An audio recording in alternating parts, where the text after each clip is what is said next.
Hello students, video शुरू करने से पहले प्लीज चैनल को लाइक, शेयर और सब्सक्राइब जरूर करें। एक इम्पॉर्टेंट बात, अगर आपको इस वीडियो के नोट्स चाहिए तो डिस्क्रिप्शन बॉक्स में दिया गया डाउनलोड लिंक चेक करें। Thank you. चलिए शुरू करते हैं। इस वीडियो में हम पढ़ेंगे BPSC 101 अंडरस्टैंडिंग पॉलिटिकल थियरी के प्रीवियस ईयर क्वेश्चन और most important questions with answers. ये क्वेश्चंस आपके एग्जाम के लिए बहुत इंपॉर्टेंट है। अगर आपने ये अच्छे से कर लिए तो एग्जाम निकलना पक्का है। Let's begin. Question 5, write short notes on about 200 words each on the following. A, welfarism. B, scientific socialism. Question explanation. इस क्वेश्चन में हमें 2 इंपॉर्टेंट कॉन्सेप्ट्स, वेलफेयरिज्म और साइंटिफिक सोशलिज्म, पर 200 वर्ड्स का शॉर्ट नोट लिखना है। हर कॉन्सेप्ट में बेसिक डेफिनेशन, मेन आइडियाज, कुछ थिंकर्स और एग्जाम्पल्स देना जरूरी है। आंसर। इंट्रोडक्शन। वेलफेयरिज्म और साइंटिफिक सोशलिज्म दोनों मॉडर्न पॉलिटिकल थॉट के इंपॉर्टेंट कॉन्सेप्ट्स हैं। वेलफेयरिज्म वेलफेयर स्टेट का आइडिया प्रमोट करता है, जहां सरकार लोगों की भलाई के लिए एक्टिवली काम करती है। वहीं साइंटिफिक सोशलिज्म मार्क्स और एंगल्स के द्वारा दिया गया थियरी है जो सामाजिक बदलाव के लिए क्लास स्ट्रगल और मटेरियल कंडीशंस पर फोकस करता है। Main body. A, welfarism. Definition और मूल बात। वेलफेयरिज्म एक ऐसा पॉलिटिकल आइडिया है जिसमें सरकार का रोल होता है लोगों को हेल्थ, एजुकेशन, एम्प्लॉयमेंट जैसे बेसिक सर्विसेज देने में। इसका गोल होता है इनइक्वालिटी को कम करना और सबको मिनिमम जीवन स्तर देना। मेन फीचर्स, हेल्थ, एजुकेशन और हाउसिंग पर फोकस। टैक्स के थ्रू रिच से पैसा लेके पुअर को हेल्प करना। गरीब, ब्यूड और डिसेबल जैसे वल्नरेबल ग्रुप्स की प्रोटेक्शन। सोच के पीछे के थिंकर्स जैसे जॉन रॉल्स, फेयरनेस का कॉन्सेप्ट और TH ग्रीन ने वेलफेयर स्टेट को सपोर्ट किया था। एग्जाम्पल्स, स्वीडन, नॉर्वे जैसे कंट्रीज ने स्ट्रॉन्ग वेलफेयर सिस्टम्स बनाए हैं। इंडिया में भी स्कीम्स जैसे MNREGA, PDS और आयुष्मान भारत वेलफेयर के एग्जाम्पल्स हैं। क्रिटिसिज्म। कुछ लोग कहते हैं कि ज्यादा वेलफेयर से लोग सरकार पर डिपेंडेंट हो जाते हैं और अपना इनिशिएटिव खो देते हैं। B, scientific socialism. डेफिनेशन और ओरिजिन। साइंटिफिक सोशलिज्म एक ऐसी सोशलिज्म थियरी है जो साइंस और एनालिसिस पर बेस्ड है। इसका डेवलपमेंट कार्ल मार्क्स और फ्रीडरिक एंगल्स ने किया था। ये यूटोपियन सोशलिज्म से अलग है। Main concepts, historical materialism. History material factors के बेसिस पर बनती है। Class struggle. हमेशा अमीर और गरीब के बीच स्ट्रगल होती रही है। प्राइवेट प्रॉपर्टी का एंड और क्लासलेस सोसाइटी बनाना। Workers revolution. मजदूरों को कैपिटलिस्ट सिस्टम को गिराना चाहिए। Major thinkers, Karl Marx, Das Kapital, Communist Manifesto. Friedrich Engels, impact और रेलेवेंस। इस थियरी ने रशियन रेवोल्यूशन 1917 जैसे इवेंट्स को इंस्पायर किया। USSR और चीन जैसे देश इसी मॉडल पर बने। क्रिटिसिज्म। क्रिटिक्स कहते हैं कि कई सोशलिस्ट कंट्रीज में ऑथोरिटेरियनिज्म आ गया और इकोनॉमी एफिशिएंट नहीं रही। फिर भी यह थियरी आज भी काफी वर्कर मूवमेंट्स को इंस्पायर करती है। कंक्लूजन। वेलफेयरिज्म और साइंटिफिक सोशलिज्म दोनों का गोल है सामाजिक न्याय लाना, लेकिन उनका अप्रोच अलग है।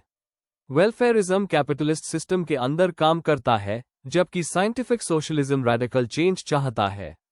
इनको समझने से हमें स्टेट और सोसाइटी के बीच का रिलेशन अच्छी तरह समझ में आता है। अगर आपको इस वीडियो के नोट्स चाहिए तो डिस्क्रिप्शन बॉक्स में दिए गए डाउनलोड लिंक को जरूर चेक करें। Thank you. चलिए देखते हैं अगला question.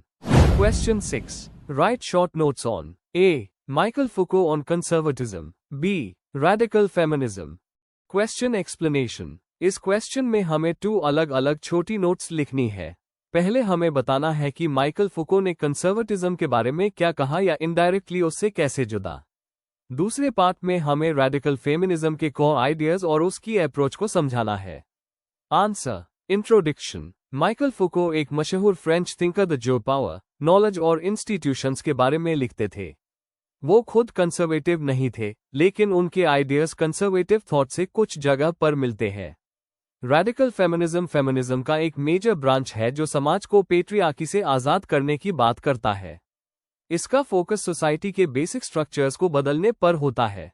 Main body. A, Michael Foucault on conservatism. 1, फुको का पावर और सोशल ऑर्डर पर नजरिया। फुको कहते हैं कि पावर सिर्फ ऊपर से नीचे नहीं आता, बल्कि हर जगह होता है, स्कूल्स, हॉस्पिटल्स, ऑफिसेस, सब में। उन्होंने मॉडर्न लिबरलिज्म और उसकी असम्पशंस को चैलेंज किया, जो कुछ कंजर्वेटिव सोच से मिलता जुलता लगता है। 2. कंजर्वेटिज्म के नजरिए से फुको का यूज। कुछ कंजर्वेटिव्स फुको को पसंद करते हैं क्योंकि वो सेंट्रलाइज्ड पावर और एक्सेसिव स्टेट कंट्रोल के खिलाफ है। उनकी बात की इंस्टीट्यूशंस कंट्रोल का जरिया होते हैं, कंजर्वेटिव्स को सूट करती है। 3. ट्रेडिशनल कंजर्वेटिज्म से दूरी। फुको ने कभी खुद को कंजर्वेटिव नहीं कहा। वो ज्यादा लिबर्टेरियन और लेफ्ट लीनिंग थे, लेकिन उनका बिलीफ की हिस्ट्री प्रोग्रेस नहीं करती और रीजन की लिमिटेशंस होती है। यह कंजर्वेटिव सोच से मिलता है। 4. पॉलिटिकल डिबेट पर फुको का इम्पैक्ट। फुको के थियरीज हर आइडियोलॉजी वाले थिंकर्स ने यूज किए हैं। उनका गवर्नमेंटैलिटी का कॉन्सेप्ट मॉडर्न सोसाइटीज में पॉपुलेशन कंट्रोल के इश्यू को समझाता है। बी. Radical feminism. 1. डेफिनेशन और मूल विचार। रैडिकल फेमिनिज्म का मानना है कि पेट्रियार्की एक ऐसी सिस्टम है जो महिलाओं को दबाता है। इसका फोकस सिस्टम चेंज पर है, सिर्फ लीगल राइट्स पर नहीं। 2. इंपॉर्टेंट मुद्दे। महिलाओं के सेक्सुअल एक्सप्लॉयटेशन के खिलाफ है, रिप्रोडक्टिव राइट्स और जेंडर रोल्स को चैलेंज करता है। 3. दूसरे फेमिनिस्ट थियरीज का क्रिटिक। रैडिकल फेमिनिस्ट्स कहते हैं कि लिबरल फेमिनिज्म सिर्फ इक्वल राइट्स की बात करता है, स्ट्रक्चर को चेंज नहीं करता। सोशलिस्ट फेमिनिज्म पर भी ये क्रिटिक है कि वो क्लास को जेंडर से ऊपर रखता है। 4. प्रोमिनेंट थिंकर्स और मूवमेंट्स। एंड्रिया ड्वॉकिन और कैथरीन मैकिनन जैसे थिंकर्स इसके लीडर रहे हैं। मूवमेंट्स जैसे टेक बैक द नाइट और पोर्नोग्राफी के खिलाफ प्रोटेस्ट्स इन्हीं से इंस्पायर्ड है। 5. इम्पैक्ट और लेगेसी। इसने जेंडर वायलेंस, सेक्सुअल हरेसमेंट जैसे टॉपिक्स को सामने रखा, लेकिन कुछ लोग इससे क्रिटिसाइज करते हैं कि ये इंक्लूसिव नहीं है, जैसे ट्रांस वीमेन और सेक्स वर्कर्स के इश्यूज।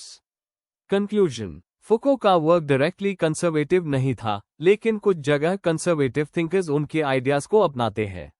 रैडिकल फेमिनिज्म ने फेमिनिज्म के फील्ड में एक नया एंगल दिया जो पेट्रियार्की के रूट्स को चैलेंज करता है। दोनों थिंकर्स समाज के डीपर एनालिसिस के टूल्स देते हैं। अगर आपको इस वीडियो के नोट्स चाहिए तो डिस्क्रिप्शन बॉक्स में दिए गए डाउनलोड लिंक को जरूर चेक करें। Thank you. चलिए देखते हैं अगला question. Question 7. Examine Lyotard's views on postmodernism. Question explanation. इस क्वेश्चन में हमें French philosopher Jean François Lyotard के पोस्टमॉडर्निज्म के विचारों को समझना है। हमें बताना है कि पोस्टमॉडर्निज्म क्या होता है, लियोटार्ड ने इस कॉन्सेप्ट को कैसे डिफाइन किया, और उनकी इंपॉर्टेंट थियरीज जैसे मेटानैरेटिव्स का रिजेक्शन, नॉलेज का मतलब और ट्रूथ का नेचर क्या है, ये सब एक्सप्लेन करना है। Answer. Introduction. Jean François Lyotard एक मशहूर फ्रेंच फिलोसोफर और थियरिस्ट द जिन्हें द पोस्टमॉडर्न कंडीशन 1979 के लिए जाना जाता है। ये उनका सबसे फेमस काम है जिसमें उन्होंने पोस्टमॉडर्निज्म को डिफाइन किया। लियोटार्ड कहता है कि मॉडर्न दुनिया में जो बड़े बड़े आइडियोलॉजीज जैसे साइंस, मार्क्सिज्म, रिलीजन पे लोग विश्वास करते थे, अब उन पर शक होने लगा है। इस नए युग में लोग छोटी छोटी स्टोरीज और लोकल एक्सपीरियंसेस को ज्यादा वैल्यू देते हैं। Main body. 1. पोस्टमॉडर्निज्म क्या है? पोस्टमॉडर्निज्म एक कल्चरल और फिलोसॉफिकल मूवमेंट है जो मॉडर्निज्म के अगेंस्ट आया। जहां मॉडर्निज्म रैशनैलिटी, प्रोग्रेस और यूनिवर्सल ट्रूथ में विश्वास करता था, पोस्टमॉडर्निज्म इन सब पर सवाल उठाता है। इसमें अलग अलग ओपिनियंस, डिसेंट्रलाइजेशन और आइडियोलॉजी से डाउट रखना इंपॉर्टेंट माना जाता है। 2. लियोटार्ड का मेटानैरेटिव्स का विरोध। लियोटार्ड कहता है कि पोस्टमॉडर्न समाज में लोग मेटानैरेटिव्स पर भरोसा नहीं करते। मेटानैरेटिव्स का मतलब है बड़े स्टोरीज या थियरीज जो पूरे समाज को एक्सप्लेन करने की कोशिश करती है, जैसे एनलाइटनमेंट, मार्क्सिज्म। लियोटार्ड बोलता है कि आप लोग छोटी छोटी स्टोरीज, लोकल नैरेटिव्स पर ज्यादा ध्यान देते हैं जो उनके अपने एक्सपीरियंसेस से जुड़ी होती है। 3. नॉलेज का बदलते रूप। लियोटार्ड कहता है कि अब नॉलेज को उसकी ट्रूथ वैल्यू से नहीं, बल्कि उसके काम आने से जज किया जाता है। मतलब अगर कोई इन्फॉर्मेशन यूजफुल है तो उस सही माना जाता है, चाहे वो सच हो या नहीं। इस वजह से नॉलेज भी एक प्रोडक्ट बन गया है जिसे सेल किया जाता है। यूनिवर्सिटीज भी आप सिर्फ ट्रूथ के लिए नहीं, बल्कि परफॉर्मेंस और पैसा कमाने के लिए काम करती है। 4. लैंग्वेज गेम्स और प्लूरलिटी। लियोटेड ने विटगनस्टाइन के लैंग्वेज गेम्स वाले आइडिया को उस किया और बोला कि हर कॉन्टेक्स्ट का अपना ट्रूथ होता है। साइंस, पॉलिटिक्स, आर्ट, सबकी अलग लैंग्वेज और रूल्स होते हैं, इनको एक स्केल पे जज नहीं किया जा सकता। इसका मतलब है कि सोसाइटी में मल्टीपल ट्रूथ्स और पर्सपेक्टिव्स को रिस्पेक्ट करना चाहिए। कंक्लूजन, लियोटेड ने पोस्टमॉडर्न समय में ट्रूथ और नॉलेज को नए नजरिए से देखा। उन्होंने बताया कि बड़े आइडियोलॉजीज आप लोगों के लिए रेलेवेंट नहीं रहे। आप हर व्यक्ति का अपना सच हो सकता है और हर कॉन्टेक्स्ट में मीनिंग अलग होता है। उनका ये विचार सोसाइटी में क्रिटिकल थिंकिंग और डाइवर्सिटी को प्रमोट करता है। अगर आपको इस वीडियो के नोट्स चाहिए तो डिस्क्रिप्शन बॉक्स में दिए गए डाउनलोड लिंक को जरूर चेक करें। Thank you. चलिए अगला क्वेश्चन देखते हैं। Question 8, explain the principles of representative democracy. Question explanation. इस क्वेश्चन में हमें रिप्रेजेंटेटिव डेमोक्रेसी के मुख्य सिद्धांतों को समझाना है, जैसे कि free elections, rule of law, accountability और सेपरेशन ऑफ पावर्स। इन सब को एक्सप्लेन करना होगा और बताना होगा कि ये डेमोक्रेसी को कैसे चलते हैं। आंसर। इंट्रोडक्शन। रिप्रेजेंटेटिव डेमोक्रेसी एक ऐसा सिस्टम है जहां लोग अपने रिप्रेजेंटेटिव को चुनकर सरकार चलने का काम उन्हें देते हैं। ये सिस्टम लोकतांत्रिक मूल्यों, अकाउंटेबिलिटी और कॉन्स्टिट्यूशनल गवर्नेंस पर बेस्ड होता है। इसका विकास जॉन लॉक और मॉन्टेस्क्यू जैसे थिंकर्स ने किया था, जो पब्लिक कॉन्सेंट और पावर के बीच डिवाइड पर जोर देते थे। Main body. 1. Popular sovereignty and elections. Representative democracy की बुनियाद जनता के अधिकार और चुनाव पर होती है। नागरिक अपने रिप्रेजेंटेटिव को फ्री और फेयर इलेक्शंस के जरिए चुनते हैं। इलेक्शंस को इंक्लूसिव, ट्रांसपेरेंट और रेगुलर होना चाहिए। एग्जाम्पल, भारत में हर 5 साल में लोकसभा और विधानसभा के इलेक्शंस होते हैं, जो इलेक्शन कमीशन कंडक्ट करता है। 2. Rule of law and constitutionalism.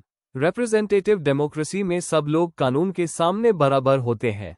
इसे रूल ऑफ लॉ कहते हैं। संविधान सरकार के पावर को डिफाइन करता है और उसकी सीमा तय करता है। कोर्ट्स फंडामेंटल राइट्स को प्रोटेक्ट करते हैं और चेक करते हैं कि कानून संविधान के अनुकूल हो। एग्जाम्पल, भारत का संविधान फ्रीडम ऑफ स्पीच, रिलीजन जैसे अधिकार देता है। 3. Political accountability and responsibility. Elected representatives को जनता के प्रति अकाउंटेबल रहना पड़ता है। Question hour, no confidence motion जैसे टूल्स से उनकी जवाबदेही तय की जा सकती है। पॉलिटिकल पार्टीज भी लोगों और सरकार के बीच का ब्रिज होती है। एग्जाम्पल, इंडिया जैसे पार्लियामेंट्री सिस्टम में सरकार को हमेशा मेजॉरिटी का भरोसा दिखाना पड़ता है। 4. Separation of powers and checks and balances. Democracy में लेजिस्लेचर, एग्जीक्यूटिव और जुडिशरी के बीच पावर का विभाजन होता है। हर एक ऑर्गन दूसरे पर नजर रखता है ताकि कोई पावर का दुरुपयोग ना हो। जुडिशरी इंडिपेंडेंट होती है और लोगों के राइट्स को प्रोटेक्ट करती है। एग्जाम्पल, यूएस में स्ट्रॉन्ग चेक्स एंड बैलेंसेस है, जबकि भारत में कॉन्स्टिट्यूशनल मेथड से बैलेंस मेंटेन होता है। 5. Freedom of expression and civil society participation. Representative democracy तभी चलती है जब लोगों को अपनी बात कहने की आजादी हो, जैसे फ्रीडम ऑफ प्रेस, स्पीच और प्रोटेस्ट। एनजीओएस, मीडिया और सिविल सोसाइटी पब्लिक को जागरूक बनाते हैं और सरकार से जवाब मांगते हैं। इन सब की भूमिका डेमोक्रेसी को ट्रांसपेरेंट बनाने में होती है। कंक्लूजन, रिप्रेजेंटेटिव डेमोक्रेसी एक ऐसा सिस्टम है जो लोगों की मर्जी को सरकार में बदलने का काम करता है। इसके प्रिंसिपल्स जैसे फ्रीडम, इक्वालिटी और लॉ बेस्ड गवर्नेंस समाज को सुरक्षित बनाते हैं। इसके लिए जरूरी है कि नागरिक जागरूक हो, इंस्टीट्यूशंस मजबूत हो और लीडरशिप अकाउंटेबल हो। डेमोक्रेसी तभी स्ट्रांग होती है जब लोग एक्टिवली हिस्सा लेते हैं। Before we end, please like, share and subscribe the channel for more such study materials and one important information। अगर आपको नोट्स चाहिए तो डिस्क्रिप्शन बॉक्स में डाउनलोड लिंक दिया हुआ है, जरूर चेक करें। Thank you.